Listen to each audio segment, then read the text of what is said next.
আসসালামু আলাইকুম, তোমরা সবাই কেমন আছো? আশা করছি তোমরা সবাই ভালো আছো। দেখো আজকে এই বানাবো আমি চিকেন কাটলেট। তার জন্য আমি 200 গ্রাম চিকেন নিয়েছি। এখানে আলু সেদ্ধ, একটু আদা রসুন বাটা, কাঁচা লঙ্কা, পেঁয়াজ আর ধনে পাতা, এগুলো সব এতে দেবো। মশলা আছে দেখো, এখানে আছে ধনের গুঁড়ো, হলুদ গুঁড়ো, লঙ্কার গুঁড়ো, আর এখানে আছে তোমার যে চাট মশলা, এখানে গোলমরিচের গুঁড়ো, আর এখানে দিয়েছি একটু অরিগ্যানো, সব দিয়ে দেবো।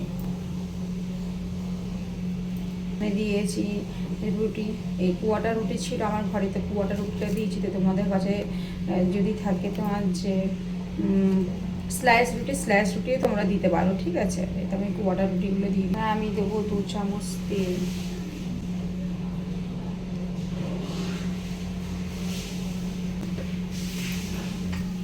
আর নুনটা দিয়ে দেবো স্বাদ মতো,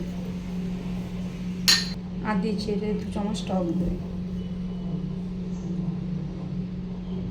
এগুলো সব আমি মাখিয়ে নেবো একসঙ্গে। একটা মিক্সারের জারে দিয়ে দেবো এগুলোর সঙ্গে। সামান্য পরিমাণে জল অ্যাড করবো, একদম সামান্য পানি দেবো। এটা বন্ধ করে দিয়ে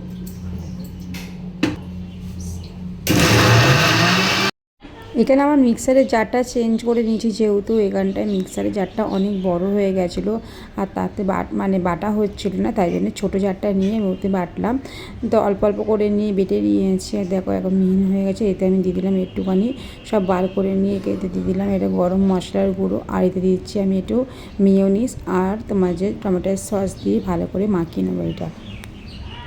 আর এতে দেবো আমি কিউবের চিজ নিয়ে এসেছিলাম, তো কিউব চিজটাকে আমি গ্রেট করে নিয়ে এতে দিয়ে দিচ্ছি। একটু চিজ দিলে একটুখানি ভালো লাগবে, আরও দেখবে মানে জুসি হয়ে যাবে, তাই জন্য আমি চিজ দিয়ে ভালো করে মাখিয়ে নিলাম। আর এখানে আমি একটা ডিম নিয়েছিলাম, ওই ডিমে আমি একটুখানি চিলি ফ্লেক্স দিয়ে ভালো করে একটু নুন দিয়ে ভালো করে ফেটে নিয়েছি। ফেটে নেবার পর আমি যে মিশ্রণটা করেছি চিকেনটা নিয়ে প্রথমে ময়দাতে কোট করেছি, ময়দা কোট করে নিয়ে তারপরে ডিমে দিয়েছি। ডিম থেকে নিয়ে আবার কিন্তু ব্রেড গামে দেবো, ব্রেড গামে দিয়ে ভালো করে উলট পালট করে নিয়ে তো আমি এই কাটলেট সাইজের আমি তোমার বানিয়ে নিয়েছি। তো 4-5টা প্রথমে ডো বানিয়ে নিয়েছি, এইভাবে ডো বানিয়ে নিয়ে দেখো। আর ব্রেড গামে দিলে ভালো না, ক্রিসপি হবে, তাই জন্য আমি দিয়ে পরেরটা বানিয়ে নিচ্ছি ওইভাবে। এক প্রসেসে আমি আরেকটা লেচি নিয়ে ভালো আগে প্রথমে ময়দাতে দিয়ে দিলাম, তারপর ময়দায় এক কোট দিয়ে তারপর আমি কিন্তু ডিমে দিলাম, ডিমের এতে দিলাম, তারপর এতে কিন্তু ফের আমি ব্রেড গামে দিয়ে ভালো করে না উলট পালট করে ভালো করে করে নিলাম। তাই সব কটা আমি এইভাবে কিন্তু বানিয়ে নিয়েছি। দেখো এখানটা আমার বানানো হয়ে গেছে অলরেডি 4টে। তা আমি ওইদিকে তেলটাও গরম করতে বসিয়ে দিয়েছি, কড়াতে কিন্তু তেল গরম হচ্ছে।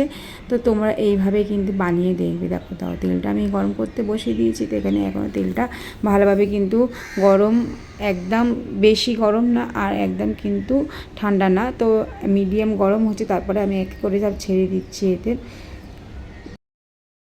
তো এইভাবে 3-4 বার উল্টি পাল্টি দিতে হবে, যাতে উল্টি পাল্টি দিলে যাতে ভেতরে সেদ্ধ হয়ে যাক পুরো, আর না তো উপরে সেদ্ধ হয়ে যাবে আর ভেতরে কিন্তু সেদ্ধ হবে না। তো এইভাবে 3-4 বার একদম আস্তে আছে ভাজতে হবে সবগুলো। আর তোমরা বাড়িতে ট্রাই করে দেখো, ভালো লাগবে খেতে, আর ক্রিসপি ওপরে আছে আর ভেতরে জুসি হবে। দেখো এখানটায় আমি বানিয়ে নিয়েছি, এই যে ক্রিসপি দেখো আওয়াজ হচ্ছে, দেখো ঠিক আছে। ভালো লাগলে একটা লাইক দিয়ে দিও। টাটা, কমেন্টে জানিও কেমন লেগেছে।